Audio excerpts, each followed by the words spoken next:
എൻ്റെ അമ്മ പല കോമ്പിനേഷനും കുട്ടി കുഴച്ച് തരുന്ന ഉരുളകളുണ്ട്. അതിൽ എനിക്ക് ഏറ്റവും ഇഷ്ടപ്പെട്ടൊരു കോമ്പിനേഷൻ ആട്ടോ ഈ കൂർക്കപ്പേരിയും കടുക് പൊട്ടിച്ച ചമ്മന്തി. ഒരു രക്ഷയില്ലാത്ത ടേസ്റ്റ് ആട്ടോ. അത് എല്ലാവർക്കും ഇഷ്ടപ്പെടുന്നതെന്ന് എനിക്കറിയില്ല, പക്ഷേ എന്നെ സംബന്ധിച്ചിടത്തോളം ഈ ഒരു രുചി നാവിന്ന് മാറില്ല.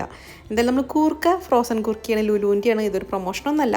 എന്തായാലും ഞാൻ കൂർക്ക തിന്നാൻ പൂത്തിയുള്ളപ്പോൾ കൂർക്ക കിട്ടാത്ത സീസണിൽ എപ്പോഴും മേടിക്കുന്ന ഒരു അടിപൊളി ഐറ്റമാണ് കേട്ടോ. 10 ദിറംസ് ഉള്ളൂ. ഉപ്പും മഞ്ഞളും അടിയിൽ മാത്രമായിട്ട് കുറച്ച് വെള്ളം ഒഴിച്ചിട്ട് നമുക്ക് കൂർക്ക വേവിച്ചെടുക്കാം. ഹൈ ഫ്ലെയിമിൽ ഒറ്റ വിസിലടിപ്പിക്കുക. അത് അപ്പം തന്നെ പ്രഷർ കളയുക. സംഭവം പെട്ടെന്ന് വേവണതാണ്. പിന്നെ നമുക്ക് കടുക് പൊട്ടിച്ച ചമ്മന്തി, നാളികേരം, ചതച്ചമുളക്, മുളക് പൊടി, ഉള്ളി, അതുപോലെ തന്നെ വാളംപുളി കഷ്ണാക്കിയിട്ടത് എല്ലാം കൂടി നല്ലപോലെ ചതച്ച് കൊണ്ടുവരിക പൾസ് മോഡിൽ കേട്ടോ. എന്നിട്ട് നമുക്ക് വെളിച്ചെണ്ണ ഒഴിച്ച് കടുകും കറിവേപ്പിലയും പൊട്ടിച്ചിട്ട് ഈ ഒരു ചമ്മന്തിയിൽ ചേർത്തിട്ട് അപ്പം തന്നെ ഫ്ലെയിം ഓഫ് ചെയ്തിട്ട് നല്ലപോലെ ഒന്ന് മിക്സ് ചെയ്തെടുക്കുക. ഒരു 10-20 സെക്കൻഡ്. കടുക് പൊട്ടിച്ച ചമ്മന്തി സെറ്റായി.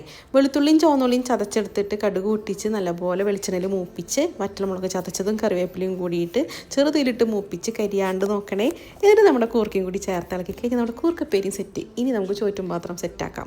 നമ്മുടെ ചോറ്റും പാത്രം സീരീസിൽ ഒരു പക്ഷേ എനിക്ക് ഏറ്റവും പ്രിയപ്പെട്ടൊരു കോമ്പിനേഷനാവും ഇത്. എന്തായാലും കൂർക്കയും അതുപോലെ നമ്മളെ കടുക് പൊട്ടിച്ച ചമ്മന്തിയും കൂട്ടി ചോറ്റും പാത്രം സെറ്റാക്കിയിട്ടുണ്ട്. എന്നിട്ട് കുറച്ച് നേരം അങ്ങനെ വെക്കണം എന്ന് ഞാൻ പറയും, പക്ഷെ ഞാൻ വെച്ചിട്ടില്ല. ഞാൻ അപ്പം തന്നെ തുറന്നു. കൂർക്കപ്പേരി അങ്ങോട്ട് മാറ്റി. ചൂട് ചോറാണ് കേട്ടോ. ഉപ്പേരിയിലും നല്ല ചൂടുണ്ടായിരുന്നു. കുറച്ച് നമ്മുടെ കടുക് പൊട്ടിച്ച ചമ്മന്തി ഇതുപോലെ വെച്ച് കുറച്ച് കൂർക്കപ്പേരി അധികം എടുത്ത് നല്ലപോലെ കുഴച്ച് ഉരുളേക്കണ്ട് കഴിച്ചപ്പോൾ കിട്ടിയൊരു സന്തോഷം, അതുപോലെ തന്നെ ആ രുചി ഉണ്ടല്ലോ, പറയാനറിയില്ല കേട്ടോ. എനിക്ക് എങ്ങനെ അത് പ്രകടിപ്പിക്കാമെന്നറിയില്ല.